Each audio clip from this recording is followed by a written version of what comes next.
I have gone through all the phases of this epidemic. From the time of stigma, that time, doctors would tell me that I have 3 or 4 months to live, and being the first Kenyan to be declared himself and being in the media was very, very difficult. Joe Muriuki. Joe Muriuki is a well-known name in Kenya. Joe Muriuki, an HIV-positive man. He was the first Kenyan To publicly walk to a media house and say he had the HIV infection. People were scared, people did not know how to relate to me, I did not know how to relate with the people. Maybe you can drop dead any time. Nobody knew so much about HIV. I had struggled with the infection without knowing what was happening since 1986. But the first test that I got was actually 1989. If you recall that particular period, there was very little information about HIV, plenty of stigma, and a lot of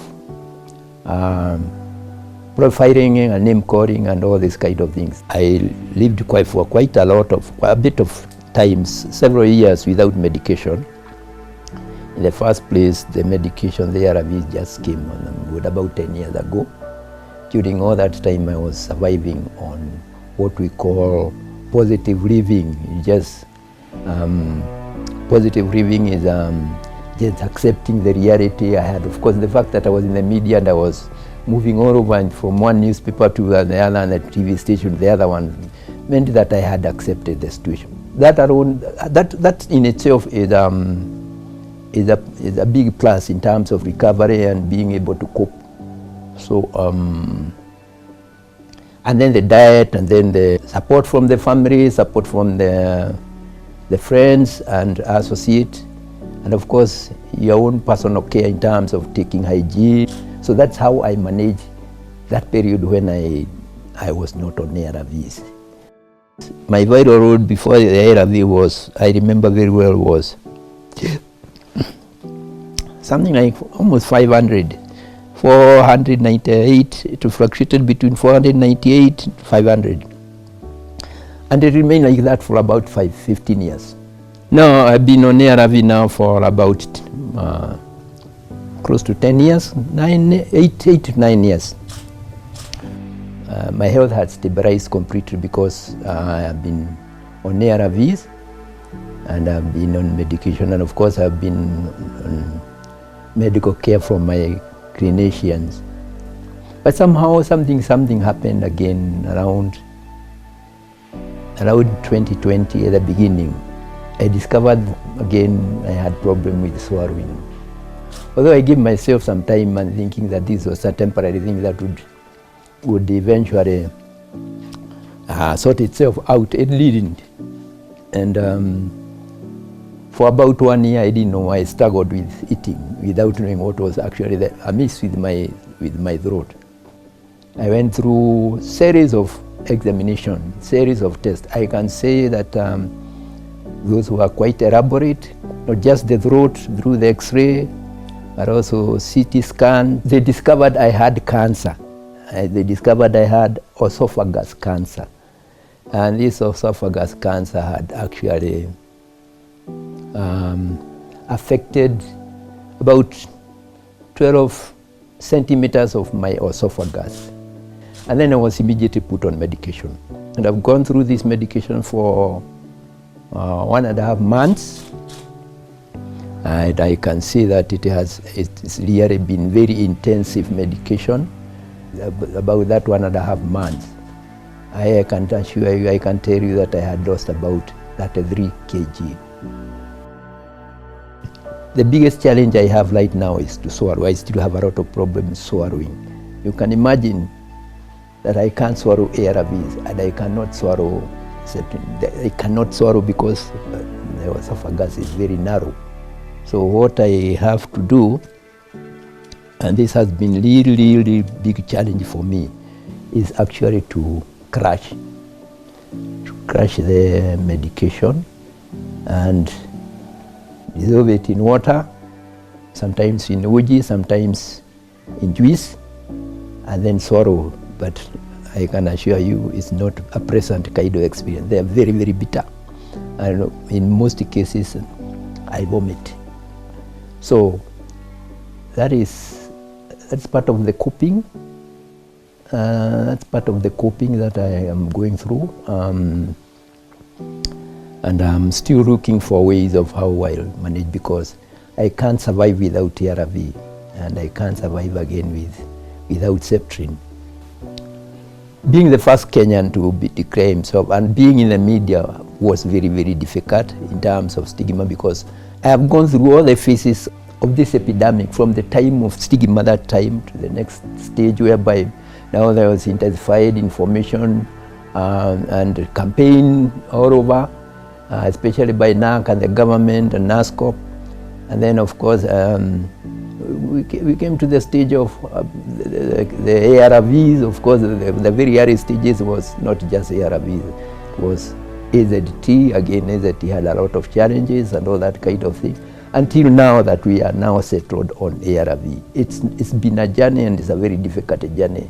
If I put it mildly, it's been a challenging journey for that allowed that 6 years of living with HIV. Of course, now HIV has become normalized, and right as we are talking now, HIV is not such a big issue. The chances of dying from HIV is almost zero now, as long as you are taking medication, and you regain your health, and you're able to do your work. I am actually a teacher at the university, and I've been able to teach all that time, because until this problem of cancer, you would not have noticed that I had any problem at all of health. And as you can see now, the reality of the fact is that I have lived with this HIV now for 36 years. As a lecturer who is dealing with the students, I know the infection right now is quite big among the students, especially in the universities and those young age. That's where the infection now has gone to, because of course they are a bit careless, or I think they kind of think that the HIV ceases to be an issue, but it is. It's a serious medical problem. People have to take care. For people who like me are living with HIV, of course acceptance is very, very important. You cannot run away from your shadow. And that's what I keep on telling people. Now, even if you don't accept HIV, the HIV is not going to just suddenly disappear from you. So the easiest way is just to accept that that's a reality you have to live with. These medication we get are free. So you have to have that discipline to adhere strictly to medication. As long as you do that, you have no problem at all, I can assure you, with HIV. As long as you get into trouble the moment you start defaulting, and the viral load, for me, the viral load has always been undetectable below zero. So as long as your viral load is below zero, you are completely you are not even infectious. You cannot infect anybody by the way, and the CD4 count goes up. That's actually the measure of your immunity, goes up.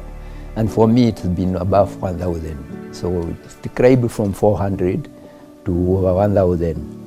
For the first time, I went to the university to study was in 2004, and that is the time I started my bachelor's.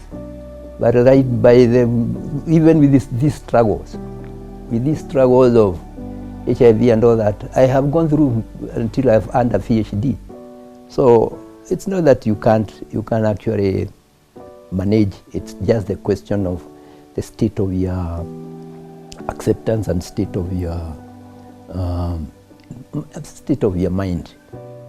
Your family will behave and react the way you yourself will actually condition them to do. If you show your family or those who are caretakers that you are suffering, or you have challenges, a ecological problem, it's infectious. You just infect them with those kind of problems. But if you are able to show them that you are strong and you are able to cope, and that well, they also develop the same kind of strength in addressing and attending to your issues. Of course, there's nothing as scaring as COVID right now, and for somebody like me, yeah, I have to be double careful because besides those situations that are there affecting my health, the cancer and HIV, which makes me very vulnerable, it means that I have to take extra care to keep COVID out of me. And for that, I'm a very good adherent to the Ministry of Health guidelines and protocols. I can hardly forget wearing my mask. I can hardly miss washing my hands wherever I have to do it. And I do a lot of minimizing. I minimize a lot of interaction, especially in risky places. So I do take personal care in terms of avoiding COVID-19.